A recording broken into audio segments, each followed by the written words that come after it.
자, 오늘 뜨거운 테마주는 바로 셀바스 AI입니다. 셀바스 AI, 인공지능 관련 테마. 오늘 많은 테마들이 올라가고 있지만 네. 그중에서 인공지능 테마를 또 유심히 지켜보시는 이유는 뭘까요? 오늘 아침에 사실 볼 때는 지금 심지어 제가 1시간 반, 2시간 전에 본 거거든요. 근데 테마가 이렇게 빨리 움직여요.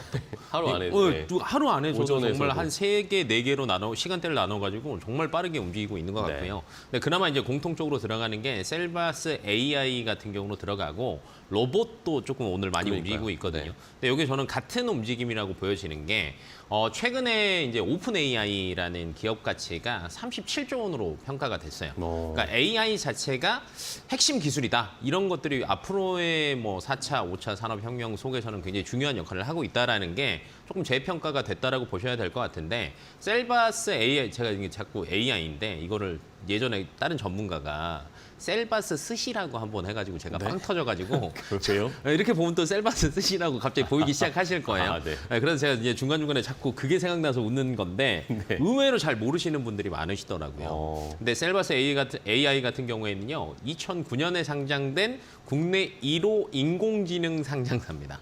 네. 그러다 보니까 뭐 음성 인식, 음성 합성, 자연어 처리 이쪽에서는 이제 국내 최고라고 보시면 될 것 같은데 사실은 매출이 정말 많이 발생을 할까라는 게 항상 의문이었거든요. 근데 알게 모르게 정부에서 여러 가지 바우처 사업 같은 걸 하고 있어요. 이 바우처 사업이라는 거는 정부에서 이제 정책적으로 중소기업이나 여러 가지 기관들한테 조금 금전적인 지원을 해주는 거거든요. 근데 여기에는 그냥 지원을 해주는 게 아니라 뭐 여러 가지 업체들을 선정해서 지원을 해주는데 여기에 AI 바우처 지원 사업에 셀바스 AI가 또 들어가 있어요. 그리고 최근에 뭐 여러 가지들을 본다라고 하면 뭐 챗봇도 많이 보실 거고요. 음성 인식 서비스도 많이 보실 거고 요즘에는 콜센터에 전화를 해도 자동으로 넘어가는 경우가 굉장히 많잖아요.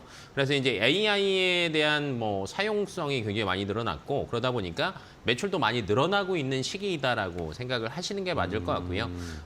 바우처 지원 사업을 조금 더 본다라고 하면 중소 그다음에 중견 의료기관들한테 지원 사업으로 이제 한 개 업체는 최대 3억이에요. 네. 근데 신청하면 대부분 다 된다라고 보시면 될 것 같아요. 그러다 보니까 안정적인 조금 매출이 나온다라고 보시면 될 것 같고 최근 들어서 뭐 여러 가지들을 많이 하고 있지만 스마트 헬스케어 쪽도 사실은 굉장히 성장을 하고 있는데 셀바스 AI 같은 경우에는 이쪽에서도 또 하나 기술력을 가지고 있는 게 건강검진 결과를 가지고 뭐 암이나 주요 질환을 4년 내에 발병 위험도를 또 예측이 돼요. 그러다 보니까 오늘 조금 강한 슈팅이 나왔다라고 보시면 네네. 될 것 같고 최근에 사실은 또 AI 쪽에서도 로봇들도 나쁘지 않다라고 보여지는 게 오늘도 휴림 로봇이 또 뭐 아침에도 조금 좋은 흐름을 보이긴 했는데 지금 22% 정도 갑자기 올라가고 있거든요. 그러니까 자율주행 관련된 AI들도 마찬가지고 일반 로봇 관련된 AI들도 마찬가지고 요즘에 자꾸 이렇게 접목이 되다 보니까 좀 슈팅이 더 나온다라고 생각을 하시면 될 것 같고 저는 이제 플러스 알파로 AI 관련주들도 많이 보시긴 하겠지만 네네. 결론은 AI 인공지능 앞에서 또 이제 메타버스 제가 얘기했죠. 그다음에 로봇 같은 경우는 머신러닝 어차피 꾸준하게 계속 해야 되거든요. 네. 자율주행도 마찬가지고 이런 것들을 하려면 결론은 제일 먼저 들어가야 되는 게 데이터 센터입니다. 네, 그러다 보면 이 수요들을 받침하기 위해서 데이터 센터 쪽이 사실은 반도체가 가장 먼저 조금 살아날 수 있을 것 네. 같아요. 그래서 지금 예상치가 연에 한 100% 정도씩은 성장을 할 거다라고 보고 있어서 사실 오늘은 한 개 테마보다는 조금 여러 개를 한번 묶어서 생각을 해보시면 좋겠다라고 싶어서 AI 관련된 거, 그다음에 로봇 관련된 거, 그다음에 데이터 센터 관련된 것들을 꾸준하게 한번 체크를 해보시는 게 저는 좋지 않을까 싶습니다. 네, 알겠습니다.